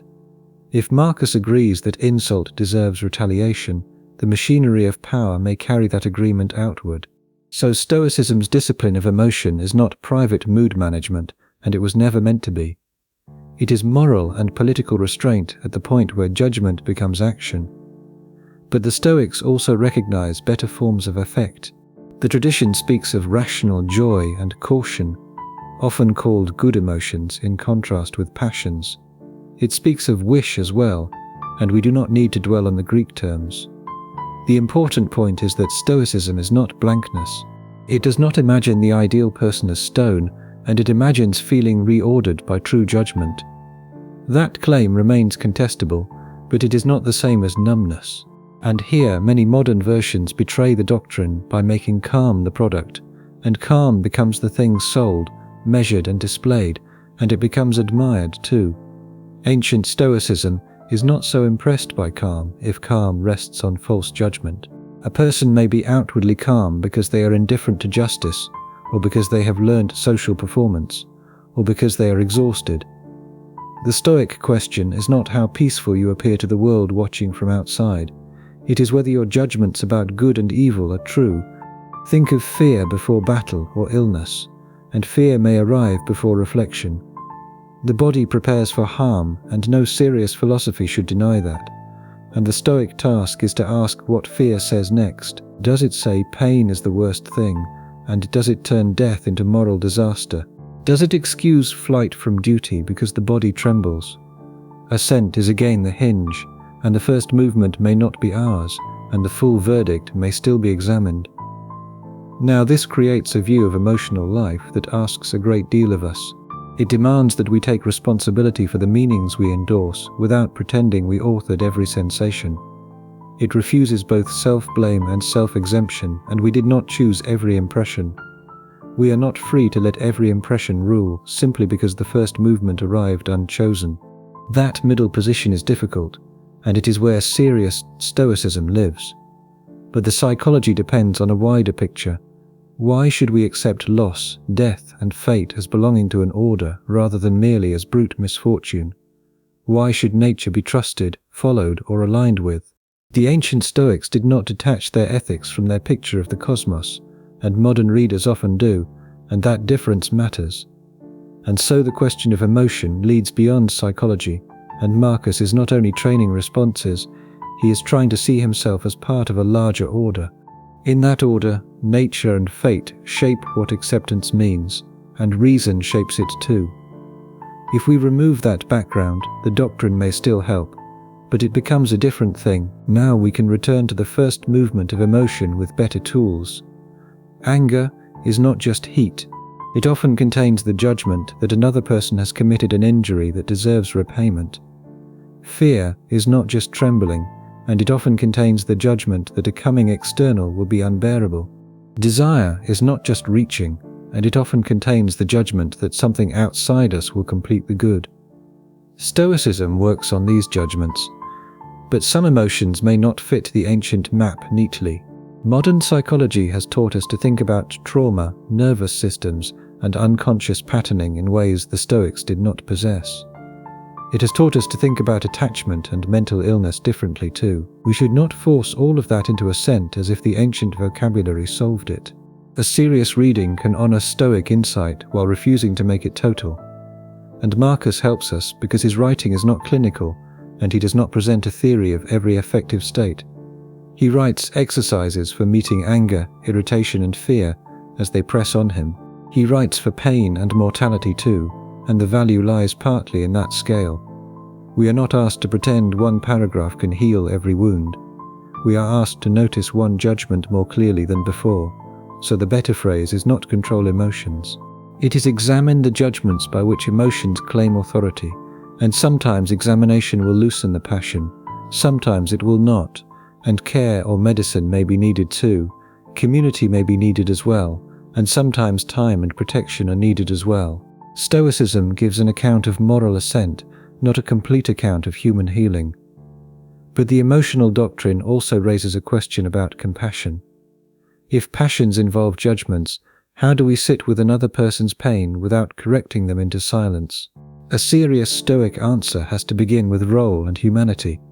We are social beings, and we owe care and listening, and we owe patience and help too. Philosophy should not become a device for standing above another person's grief as if grief were failure. And Marcus's own best moments point this way. He does not merely tell himself that other people are irritating. He reminds himself that they are kin, that they act from mistaken beliefs, that anger at them may be ignorance answering ignorance.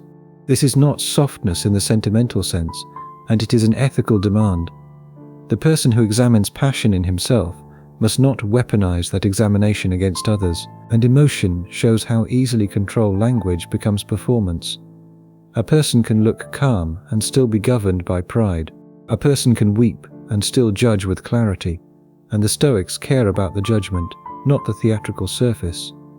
That matters because popular Stoicism often admires the visible posture of control. Ancient Stoicism is more interested in whether the soul has agreed to something false. So a tear is not a refutation, and a calm face is not a proof. The real question is what the person has agreed to about the good, the terrible, and the bearable. We have now followed the boundary through the body, reputation, and action. Emotion has narrowed it further, and each step has made control smaller.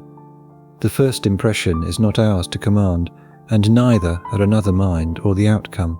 Even feeling arrives partly before choice, but something still remains open. Why should a person accept that narrowing rather than experience it as defeat? Imagine the Roman night beyond the lamp. Not the soft night of a modern retreat, but a sky above camps and illness, a sky above courts and graves, above weather and soldiers asleep with orders near their hands. Marcus writes inside a world he believes is ordered by nature. That word, nature, does more work for the Stoics than it does in most modern summaries. It is not merely trees or bodies, and it is not scenery around a private exercise, it is the structure of reality. Now, ancient Stoicism was not only a set of exercises, it was a philosophy of ethics and physics bound together, with logic holding the inquiry in place. To live according to nature meant living according to reason. It meant accepting one's place in the whole and acting as a rational social being. That background matters because acceptance is not, for Marcus, a trick for lowering stress. It is a way of consenting to reality as part of a larger order. But many modern readers do not share that order, and we may not believe the cosmos is providential. We may not think fate is rational in any morally reassuring sense. Disease, war, and accident may look like events within nature, but not parts of a benevolent whole. Death may be seen within nature too. If we borrow Stoic psychology and leave Stoic physics behind, something changes. The practice may remain useful, and the argument no longer has the same roof over it. And Marcus's language makes this difficult to avoid. He often tells himself to accept what nature brings, to love what happens as part of the whole, to remember that he is a limb of a larger body. These are not casual metaphors. They shape the way externals lose their claim to ultimate importance. If the world is an ordered whole, then the individual preference must learn its scale. The self is not the center of reality. So when the Stoics say, live according to nature, they are not saying, follow every impulse. Human nature for them is rational and social, and we are made for judgment, relation, and participation in a common order. Anger against reality becomes a kind of confusion about our place. The person wants the whole to rearrange itself around private preference, and Stoic discipline is partly the refusal of that demand. Look at how this supports the control boundary. If nature is larger than us and fate binds events together, then externals cannot be ours in the final sense. They belong to the whole, and the body and reputation are not private property. Office belongs to that same exposure, and wealth and the timing of death are not private property either. They are temporary arrangements within a wider order, and what remains ours is how the rational social being responds from within that order. But this is also where the doctrine may lose some viewers, and it should. Not every thoughtful person can accept Stoic providence and the death of a child, and the cruelty of a ruler, and disease and destroyed cities. To call all of this order may sound, to some ears, like a refusal to look directly at evil. We should not hide that objection. Stoicism's strength and its difficulty meet here. And Marcus himself sometimes sounds less like a man proving providence than a man practicing trust because he needs it. His repetitions do not feel like a detached system, and they feel like exercises under pressure. Either providence or atoms he sometimes suggests in different passages, and either way, live rightly now, and that contrast is important. Even when the cosmic picture wavers, the ethical demand remains near. Think of weather over a military camp, and rain falls on plans, roads, and supplies. It falls on bodies, parchment, and morale. No one voted for it, and no one can argue it away. The Stoic may call it nature, fate, or the whole, and a modern person may call it weather. The practical question still appears. Do we confuse dislike with cosmic injustice? Do we let frustration turn into the judgment that reality has wronged us personally? Now, acceptance is not approval of every human action. Stoics can still condemn injustice because humans, as rational social beings, can act against reason and nature. Accepting that something has happened does not mean calling it good in the moral sense. This distinction matters.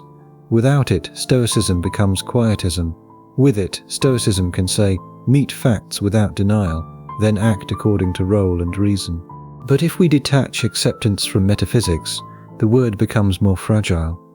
It may mean only psychological non-resistance, or strategic calm, or resignation. Ancient Stoicism means more, and it asks the person to belong to reality differently, and we may take less from that than Marcus did. We may keep the discipline of assent while refusing the cosmic confidence, but we should know what we have changed.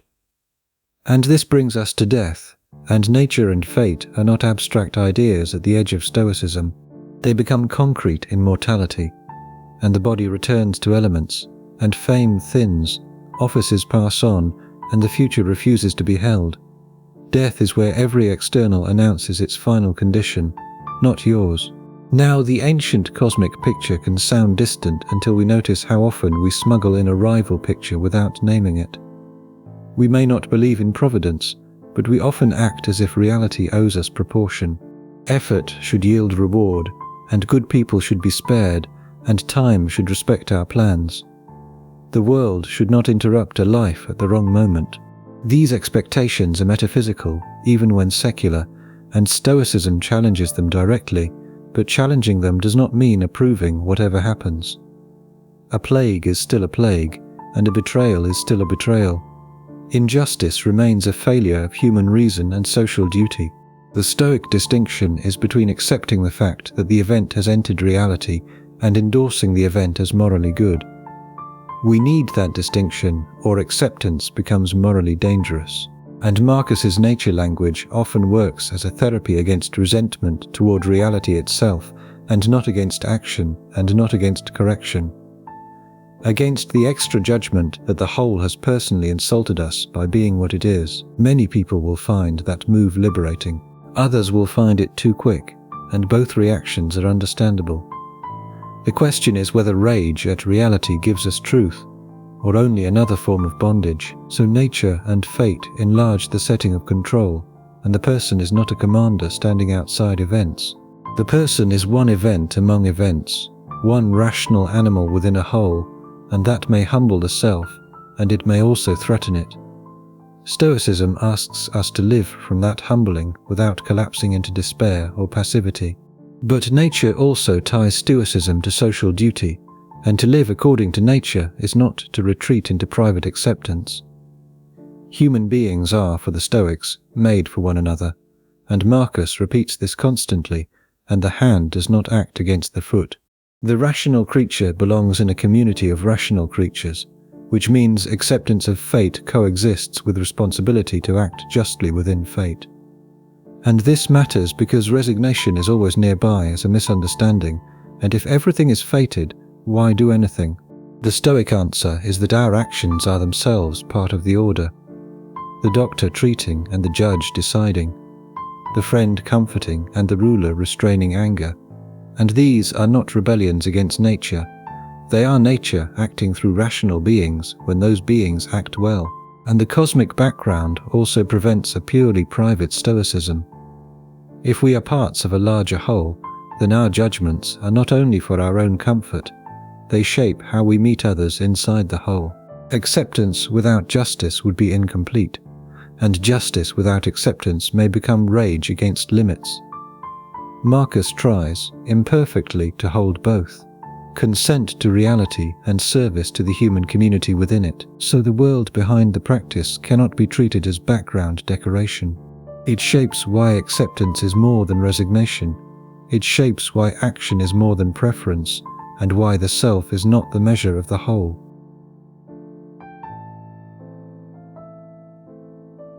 Picture the lamp going out, not dramatically, but because oil is finite. One moment the room has a circle of light, then the flame narrows and disappears. Marcus returns to death again and again because death is not an extra topic added to Stoicism for gravity. Death is the boundary toward which the whole argument has been moving. Now death reveals the fantasy of control in its purest form. We can extend life sometimes, and we can treat illness, avoid some dangers and make plans. We can preserve names and leave instructions, and these actions matter.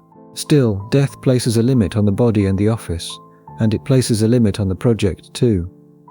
It places a limit on reputation, the future, and the self's imagined command over time.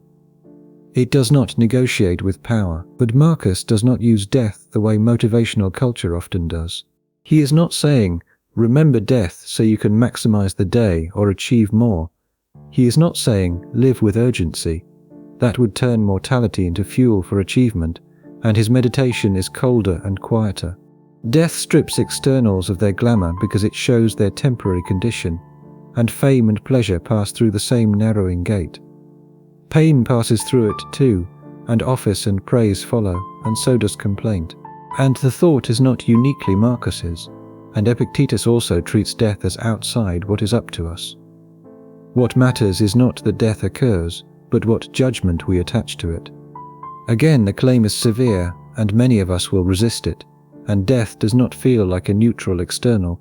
It feels like the end of the person, the loss of relation, the breaking of every plan. Stoicism asks whether even this can be met without calling it moral evil, so we should slow down. To say death is not an evil in the Stoic sense is not to say bereavement is nothing. It is not to say love was an error. It is not to say the dying body is irrelevant and the claim is about the good. If virtue is the only final good, death cannot destroy virtue by occurring, and a person may die nobly, badly, or fearfully. A person may die generously, confusedly, or with care, and death is the event rather than the moral verdict. Judgment and action remain the moral field until they no longer can. Look at how Marcus uses scale. He imagines generations passing, names vanishing, famous people forgotten by those who will themselves be forgotten. The effect can feel bleak, but for Marcus, scale is medicine against vanity. A reputation that seemed enormous becomes a small movement in time, and a grievance that seemed permanent becomes a brief noise. The exercise reduces the false size of externals, and it does not make human life worthless. It puts human craving under a wider sky. But mortality also exposes the limits of the inner boundary. If control is judgment and assent, then even that control lasts only while the living person can exercise it. Sleep, delirium and dementia complicate the picture, and injury and death itself complicate it too. The Stoic moral faculty is not a magic object outside nature. It is exercised by embodied human beings. The boundary is real only in life, under conditions that can weaken or interrupt it, and Marcus knew the fragility of succession, legacy, and memory. An emperor may try to shape what comes after him, but the future belongs to those who live in it. A son may not become the ruler a father hoped for. An empire may interpret a reign differently from its author's intention. A book of private notes may survive by accident and become public philosophy. And death turns even one's meaning over to others. Think of a battlefield report arriving after the person it names is already gone. The facts can be recorded, and the body can be buried, and orders can be changed. But the person's own agency has closed, and what remains for the living is judgment, grief, duty, and memory. Care remains there too, and perhaps anger remains there, and perhaps acceptance arrives without pretending loss is small.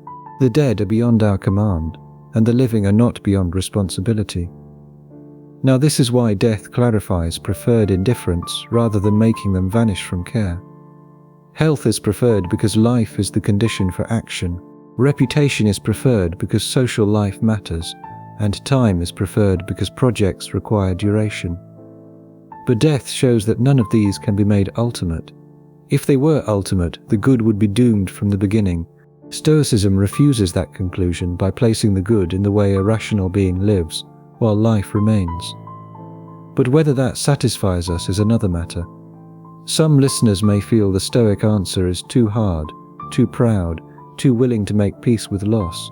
Others may find in it the only answer that does not lie, and we do not need to decide for everyone.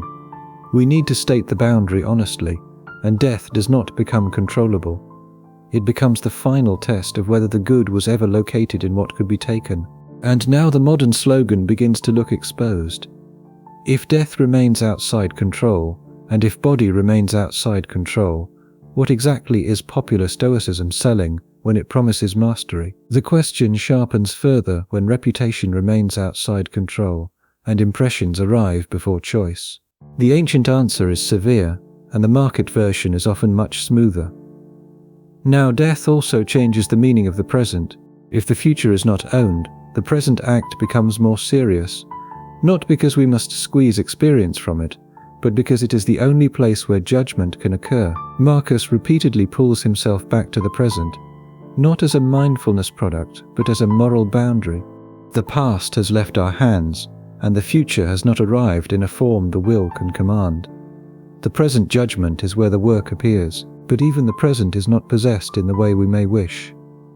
Attention wanders, and pain interrupts, and news arrives, and another person speaks. The present is not an empty room waiting for our command, and it is a moving threshold. So Stoicism's focus on the present is not a promise of perfect presence.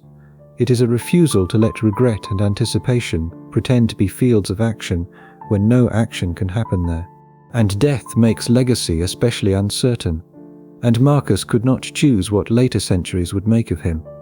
He could not prevent his private notes from becoming public text. He could not ensure that readers would preserve the severity of the doctrine rather than turn it into decoration. Even being remembered by millions is not control if the remembered self is no longer there to answer. So mortality closes the circle around externals, and body, role, and possession pass beyond command. Praise, plan, and memory pass beyond command too, and what remains must be answerable now, before the lamp goes out. That answer may be too narrow for comfort, but a wider answer would have to lie about death, and Stoicism is at its best when it refuses that lie. But death also judges the desire for completion, and we want the final apology, the finished project, and the secure legacy. We want the fully understood life, and often we do not get them. The future cuts off mid-sentence, and Marcus's own book is a strange witness to that. It is not a completed system, and it is a series of exercises that survived. The incompletion is part of its truth because the discipline keeps meeting a life that will not close neatly. And that truth changes how we hear control. If life can end before the plan closes, control cannot depend on completion. It must be possible in the unfinished act, the present judgment, the intention that may never see its result. That is a hard mercy. It denies us the fantasy of closure, but it also means moral meaning does not wait for history to finish approving the work. And death is why the Stoic answer refuses delay, not urgency in the self-help sense, and moral immediacy. If the only place judgment can act is now, then now cannot be treated as rehearsal for some later life in which we finally become responsible. Marcus does not know how many mornings remain, neither do we. The present act is not all we own, but it is where ownership, if it exists, must appear. So death makes the doctrine less abstract and less marketable. It asks for a boundary that can stand when there is no time left to improve the circumstances around it. Imagine a cracked tablet covered with quotations. Control your mind and be unshakable, and master your emotions, or choose calm. The phrases are short and clean, and they are easy to package, and they meet a real hunger. People are tired because uncertainty is constant, outcomes slip away, and bodies hurt before the mind has finished explaining them. The desire for a philosophy of control is not foolish, and it is human, but the slogan usually enlarges the promise at the very place the ancient doctrine narrows it. It suggests that Stoicism gives mastery over the inner life, and then that inner mastery will make external chaos manageable. The older answer is not that generous, and impressions arrive, and bodies fail, and reputations move in other minds. Emotions carry judgments, but do not always wait for permission before they enter the body and the room. Outcomes remain exposed, and death closes every external project. And Marcus is especially easy to misuse because he sounds intimate and quotable. A private sentence cut from its exercise can become a public command, and a reminder written under pressure can become a rule for success. The emperor becomes a mascot for discipline, and the lamp becomes a brand. We should be careful with that, and the meditations do not lose force because they are private. They hold our attention because they show a person repeatedly returning to a hard boundary. The modern version misses several things at once. It blurs Marcus and Epictetus, even though Marcus dramatizes the work while Epictetus articulates the line. It turns what is up to us into everything happening inside us, where the Stoics are more careful. It treats indifference as emotional invulnerability rather than a hierarchy of value. And when it removes nature and fate, it leaves exercises without the worldview that once supported them.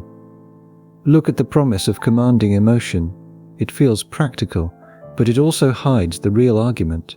Stoics do not only tell us to press feelings down, and they ask what judgments passions contain. Anger and fear are not treated as random weather only. Desire is not treated that way, and grief is not treated that way either. They are connected to beliefs about good and evil, and they are connected to beliefs about harm and what can be endured too. That analysis may be too severe for some cases, but it is not a motivational instruction to feel nothing. But we should not mock the person who came looking for control. The need is real, and a person facing illness or public shame may want something solid. Instability, family conflict, or private fear may create the same longing. Popular Stoicism often succeeds because it speaks to that desire quickly, and the failure is not that it notices pain. The failure is that it often answers pain with a promise the sources do not support. It sells a larger self than Stoicism can honestly give, and the serious answer may disappoint because it removes imagined possessions without making them meaningless. Your career is not finally yours, although your work matters, and the body is not finally yours either, although care matters. Reputation and other people's judgments remain exposed, even while justice and relationship still matter. Emotion and outcome are exposed in the same way, not meaningless, but not finally yours. The list feels like loss because it is loss, and the ancient answer should not be softened too quickly. Stoicism begins by taking many imagined possessions away. Now the smaller answer is not empty. Judgment and assent matter, and intention matters. The discipline of desire and aversion matters, and so does the moral direction of action. These are not minor things. A life can be corrupted by false assent. A person can become cruel by agreeing with anger, cowardly by agreeing with fear, or vain by agreeing with praise. A person can become servile by agreeing that reputation is the good. The narrow room is small, but it is not trivial.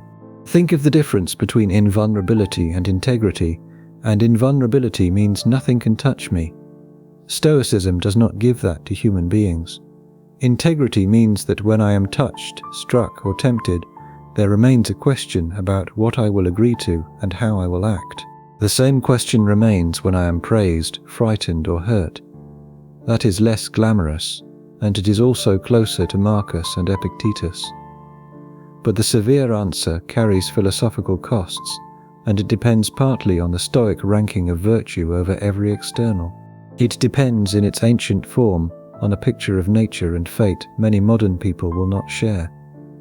It may understate the way bodies, relationships, and social conditions shape agency before reflection begins. A serious documentary should not hide these tensions just to make the conclusion feel cleaner. Stoicism can retain its force without being complete. And yet the slogan's failure makes the ancient answer more interesting, not less. If Stoicism does not promise mastery, then we are free to ask the harder question. What kind of freedom remains when freedom is not command? What responsibility remains when responsibility is not total self-ownership? And what kind of action remains when outcomes are not ours? And these are philosophical questions, not life hacks. So the cracked tablet should stay cracked. We do not need to repair the slogan, and we need to see through it. Popular Stoicism often tells the viewer, you have more control than you think. Marcus and Epictetus may be saying something closer to the opposite. You have less control than you think, but the part that remains may matter more than the fantasy you lost. Now we return to the lamp and the emperor's hand.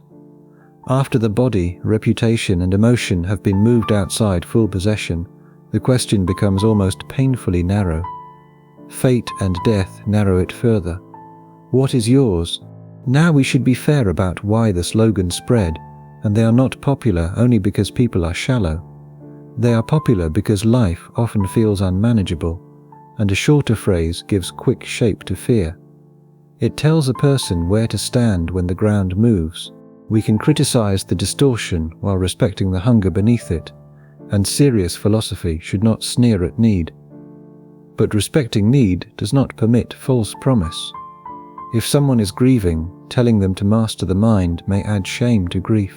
If illness is treated as something the body should command, bad fortune becomes moral accusation.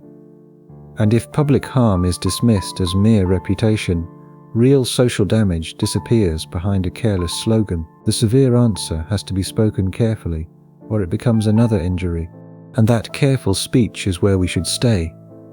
We can say the Stoic boundary is narrower than the market claims. Judgment and assent matter greatly, while externals remain exposed and emotions involve meanings, but not all suffering is chosen. Death clarifies value without turning mortality into motivation, and the honesty is the point. So the slogan and the severe answer part ways. The slogan offers control as expansion, and the severe answer offers control as reduction, and the slogan says you can become untouched. The severe answer says you will be touched, and the question is what you will agree to when touched.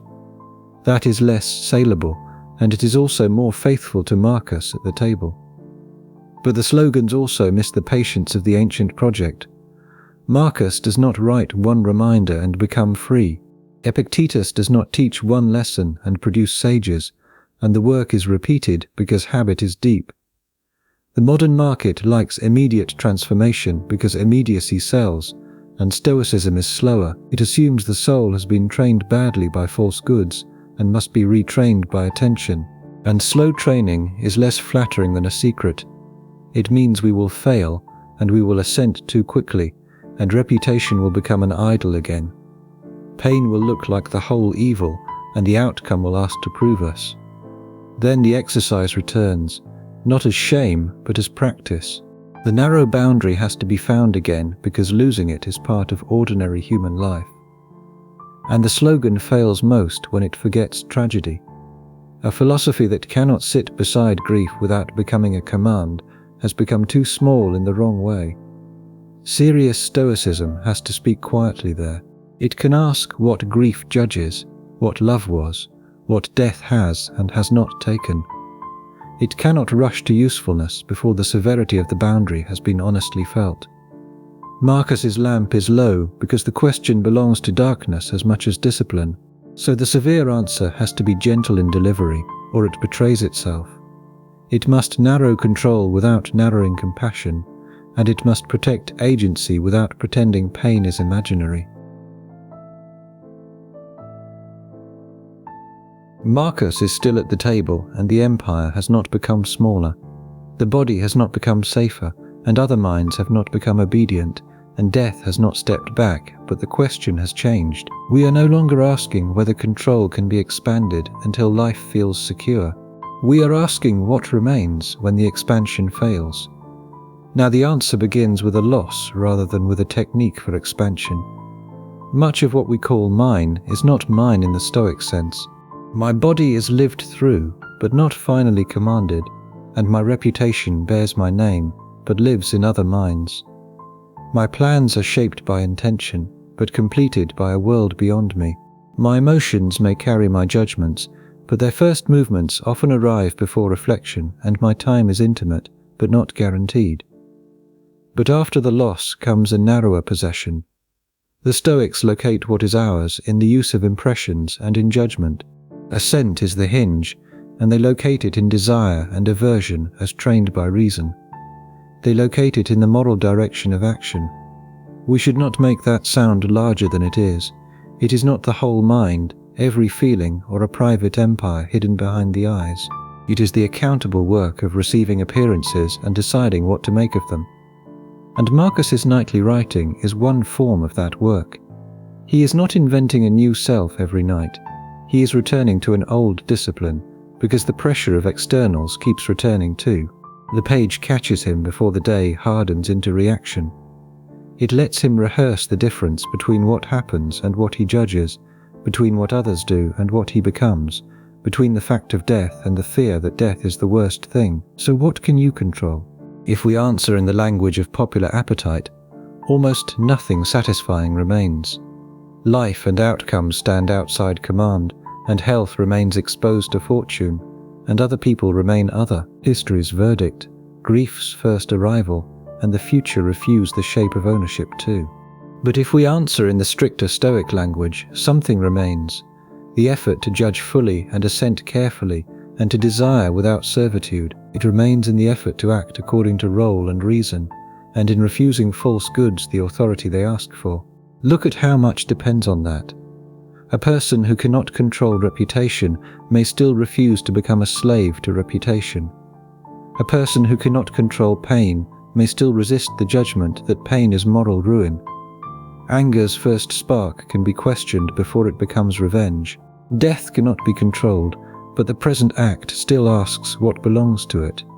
These are not everything, and they are not nothing, but we should keep the severe edge, and Stoicism does not remove vulnerability. It relocates the question of the good, and you can still be bereaved, and you can still be misunderstood. Illness can still come, and outcomes you cared about can still fail for good reasons. The doctrine does not wrap the person in safety. It asks whether moral agency can survive without safety. That is why it is more demanding than the slogans and less comforting than many people hope. And the ancient metaphysical background remains unresolved for us. Marcus can lean on nature, fate, and the whole in ways many modern viewers cannot. If we do not share that trust, we may keep part of the Stoic discipline while rejecting part of its foundation.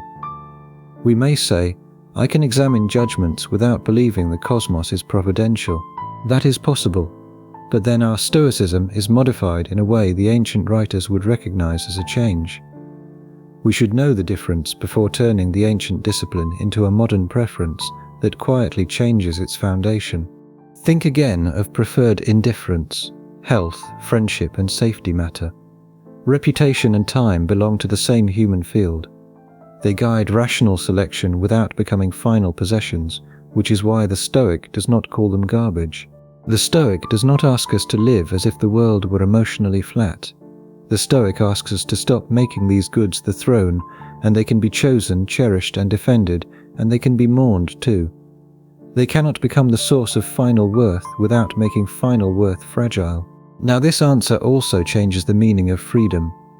Freedom is not the absence of constraint, and Marcus was constrained by office, body, and politics. He was constrained by mortality too, and Epictetus had known constraint more literally. For both, freedom has to be located somewhere other than the external field, and it becomes the refusal to let false judgments own the moral faculty. Whether that is enough freedom is a real question, and it is at least not a fantasy of command.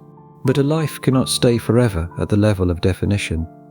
The emperor must stand, and the teacher must answer students. The sick person must decide what care to seek, and the grieving person must wake into another morning. Stoicism's narrow boundary is tested only in such moments. We do not possess the world, and we meet it, and we do not possess every inner movement. We examine what can be examined, and we do not possess the outcome. We answer for the direction of the act, and so the final image is not an emperor becoming untouchable. It is not a man who has mastered the mind and conquered uncertainty. It is a person pausing before assent, remembering that power is not ownership, and trying to let judgment remain honest under pressure. The lamp is still small, and the empire is still large, and the boundary is still narrow. Perhaps that is why it matters. Now the word yours has become almost uncomfortable because the subtraction has reached what once felt nearest to us. We began with the things that seem most ours, body, name, and plans. Then Stoicism pressed into feeling and time, and finally into the future and the people we love. One by one, Stoicism asks whether they can be finally held by the moral will. One by one, the answer becomes no, or not fully. The subtraction is painful because attachment speaks in the language of possession. But after subtraction, the remaining thing is not a motivational jewel waiting to redeem the loss. It is work, and the work of seeing an impression as an impression, and the work of testing a judgment before it becomes identity. Then the work of choosing an action because it is appropriate, while caring for preferred things without making them gods. We can hear why Marcus had to write. And perhaps the most honest word is not control, but responsibility. Responsibility does not require ownership of the whole field, and it requires answerability where answering is possible. We answer for the yes we give, the value we endorse, and the act we direct. We answer for the falsehood we refuse. That answer may be small compared with the world, but it may still be the place where a life takes shape. So what is yours? The Stoic answer does not give us empire, body, or history as final possessions. Death remains outside command too, and so does the first blow of feeling when it enters before judgment.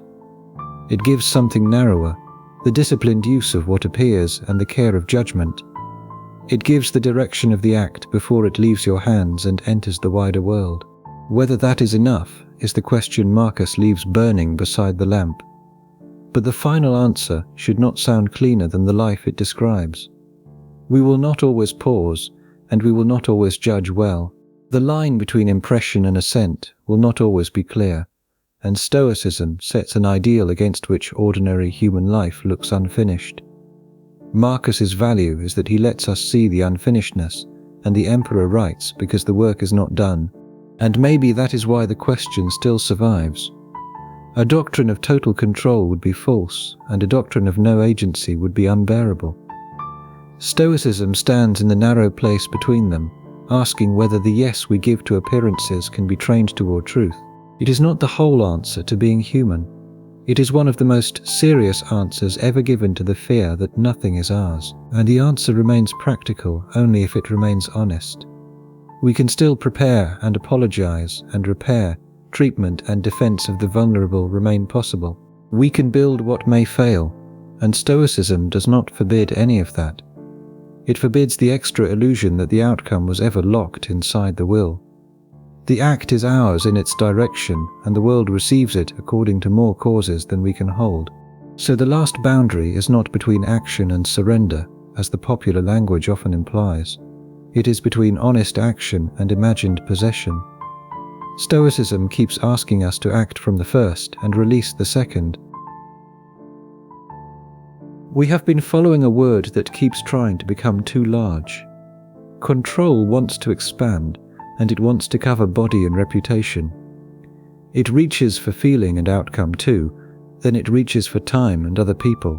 Stoicism, at its most serious, pulls the word back, until the promise almost disappoints us. It gives no command over life and no guarantee of calm. It gives no exemption from grief or illness, and none from misunderstanding or death. But it does not leave us with nothing, and it asks us to look at the point where an appearance becomes a judgment. Then it asks where judgment becomes desire or aversion. Then it asks whether action serves the good or serves an external pretending to be the good. That is the narrow place, and it is not wide enough for mastery. It may be wide enough for responsibility, and before the closing we should name the answer one more time without making it smoother than it is. Stoicism gives us judgment and assent, intention, and the moral direction of action. It does not give us command over bodies, outcomes, or reputation. It does not give us command over other people or the first arrival of impressions. It does not give us command over emotion, nature, or fate. Time and death remain outside too. We may influence many of these, and we may care for many of these because some are naturally preferred and deserve effort.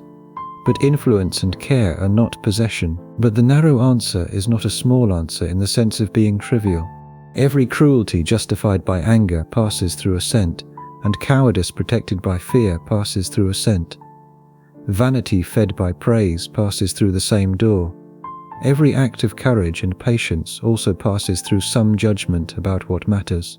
Fairness and restraint pass through judgment too, and the door is narrow because reality is large. The door matters because lives still move through it. So the old emperor at the table is not asking us to become stronger in the modern sense. He is asking us to stop lying about where strength can live. The seal, the body, and the crowd remain uncertain, and the future remains uncertain too. The question is whether the judgment that meets them can become a little less false, and if that sounds less comforting than the popular promise, that is because it is. Comfort is not the first test here, honesty is. A philosophy of control that cannot admit how much is uncontrolled becomes another illusion of control. Marcus is useful because his own power exposes that illusion from the inside. So we keep the disappointment in the frame, and it protects the question from becoming a product, and it keeps Marcus human, not a monument to mastery, but a witness to limits. That is the seriousness the slogans usually lose. And this also explains why the serious answer has to keep returning to examples. Without the insult and the fever, the doctrine becomes too clean, and the rumour keeps it honest too. Without the report and the death notice, it becomes too clean again, and the delayed messenger belongs there too. We might start imagining judgment as a private jewel, untouched by circumstance. But Stoicism is tested only when circumstance arrives with force. The boundary matters because it is drawn under pressure, not because it looks elegant in abstraction. Now the examples do not all prove the same thing. The insult shows how quickly social meaning attaches to words. Fever shows how the body interrupts command, and rumour shows how reputation lives outside us. The report shows how action proceeds without outcome ownership. Death shows why no external can be finally secured. Each one narrows the answer from a different direction until control no longer looks like a territory. It looks like a disciplined act of agreement or refusal. But there is one more caution, and a narrow doctrine can be misused by hard people. It can become a way of telling others to endure what should be changed, or to accept what justice requires us to resist. Marcus's own role prevents that reading if we let it, and he has to govern and judge, and he has to act in public. The Stoic boundary does not cancel responsibility toward the world. It tells the actor not to mistake responsibility for ownership of the result. So the final movement is not withdrawal, and it is clearer participation. We act for what is appropriate and just. We act for what is human, while refusing to let the uncertainty of reception define the worth of the act. We care for bodies we cannot keep, and we speak to minds we cannot command. We build futures we cannot possess, and grieve people we could not save. And still before each assent, the question returns with quiet force.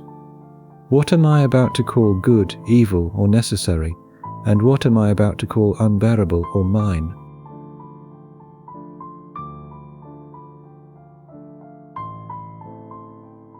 Now return one last time to Marcus at the table, and the lamp has burned lower, and the seal and documents are still there. The empire has not become easier because a sentence was written in private, but somewhere beyond the room, bodies are weakening and reputations are changing. Orders are being misunderstood, and people are dying without asking permission from philosophy. So the honest Stoic answer cannot be, you control your life. Marcus did not, and Epictetus did not say that he did, even in the hardest version of the doctrine. The body and the outcome stand outside full ownership, and another person's opinion is not ours. The first arrival of fear or grief may not be ours in any simple commanding sense. Death is not ours to cancel. If Stoicism begins by telling the truth, it begins by taking these things out of our hands. But it does not take away every handhold, and the final answer has to be spoken carefully. What remains is narrower and harder to romanticize. An impression arrives, and we can sometimes examine it. A judgment begins to form, and we can sometimes question whether it tells the truth. Desire reaches outward, and we can sometimes ask whether it has mistaken a preferred thing for the good itself. Anger demands agreement, and we can sometimes refuse to let it become law. We act, knowing the result will pass into a world we do not own. That is not invulnerability, and yet it is not nothing that remains here for us. It is not self-mastery in the way the phrase is usually sold. It is a discipline of assent under exposure, a way of saying that the person is not identical with every event that happens to them, or with every first movement that happens within them. Somewhere between passivity and omnipotence, the Stoics try to locate moral agency. Whether their answer is enough remains open. Some of us will think grief enters the self too far for the Stoic boundary to hold securely. The body, relation, and history may enter that far too. Others will not share Marcus's trust in nature, fate, or the whole. Some will find the doctrine austere, and we should be honest about that. A serious philosophy does not become less serious because it leaves a hard objection standing. But here is the problem for the larger promise, and still, the smaller answer may be more truthful. Popular Stoicism often tells us we can become unshaken. Marcus's own pages suggest something quieter. We can be shaken and still ask what we are about to believe. We can be afraid and still ask what fear is claiming. We can lose what we prefer and still ask whether the good itself has been lost. In a world that does not obey us, we can refuse to lie about what does. And this is the move, and the question becomes not larger control, but narrower possession. That leads naturally to another Stoic question. If control is this narrow, then time becomes strange too. Seneca will ask what it means for life to be ours when so much of it is spent, borrowed, or wasted. Control narrows into assent, and time narrows into attention. The next question is not how to possess more, but how to understand what possession could mean at all. But Marcus leaves us with no triumphant exit, and only a table, a lamp, and a hand. Only a boundary, and the empire remains outside. The body remains fragile, and the future remains unowned. The question that remains is smaller than the one we may have wanted, but harder to escape. When the world is not yours, and even the first movement of the mind may not be yours, what kind of yes can still belong to you?